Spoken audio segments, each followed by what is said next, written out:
In the last video, we created a validate function. Remember, this thing is going to be called with all the different values out of our form, so it's our job to create an errors object, attach any error messages that we might need to show to the user if they entered in invalid inputs, and then we return that errors object at the bottom. Now, we need to make sure that this validate function gets wired up to Redux form so that it knows to use the validate function. So we're going to take that validate function, and we're going to pass it into the Redux form helper down here on a key called validate. So I'll say validate is the validate function we just created. Now, notice how the key and the value here are identical. So if we want to, we can condense this down to be just validate like so. Okay, so now that that is wired up, let's go take a look at our diagram one more time. So we just put together the validate function, and we wired it up to our component. Remember, validate is going to be called every single time that the form is initially rendered or the user interacts with it in any way.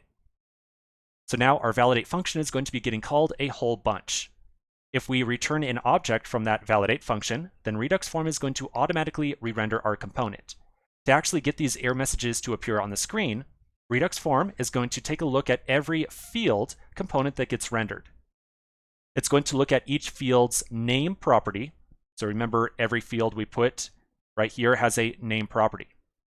So Redux form is going to look at this name property right here, and then it's going to look at the errors object that we return from validate. If a field has the same name as a property that exists inside that object, then Redux form is going to take that error message and pass it to our render input function for each field that gets created. Now that last part right there, that is the part that I think is really confusing. Again, the general idea here is that our errors object has some properties on it that have an identical name to whatever names we provided to the field properties. So if the error object has a property name that is identical to this name right here, and it contains a string, that error message will be passed down to this render input function. Well, let's just try making use of the error message inside of render input and showing it on the screen, and I think you'll get a better idea of the little connection that's going on here. So I'm going to go up to render input. Remember, we are destructuring out of that first argument right there. I'm going to destructure off one additional property. And this one has a kind of strange name. Its name is meta.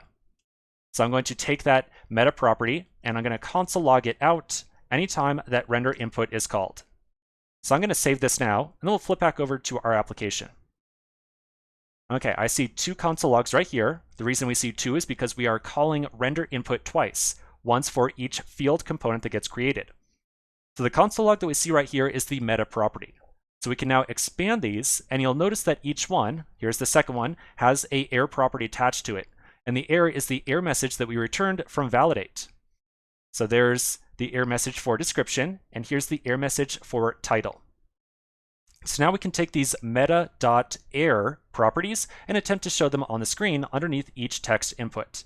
Now, just one last time, before we do that, I just want to reiterate one more time here. Remember, the big connection between the validate function and getting the error message into render input is all about the field name right here. So because this name is title, and because we returned an object from validate with a title property, that error message shows up inside of render input. That is the big connection between the two. And I apologize for the repetition here, but again, I get a lot of questions about this topic, so I just want to make sure it's really clear from the get-go. Okay, so now to show this error message on the screen, we can remove the console log. And underneath our input, I'll place a div, and it will print out meta.error, like so. So now we can save this, we'll flip back over, and we should see our error messages appear. All right, so I see you must enter a title and you must enter a description. Remember, our validation is going to be ran the instant this form is rendered on the screen or anytime that the user interacts with the form. So in some cases, we are probably not going to want to show an error message to the user right away when they first look at the form.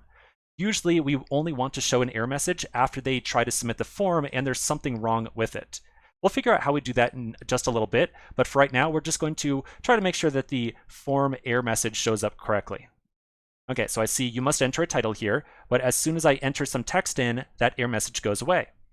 And I see the error message here as well, so I can enter some text in and the error message goes away as well. So once again, every single time your user interacts with a form, the validate function gets called, and it's going to validate all of the form inputs. Okay, so that's pretty much basic validation.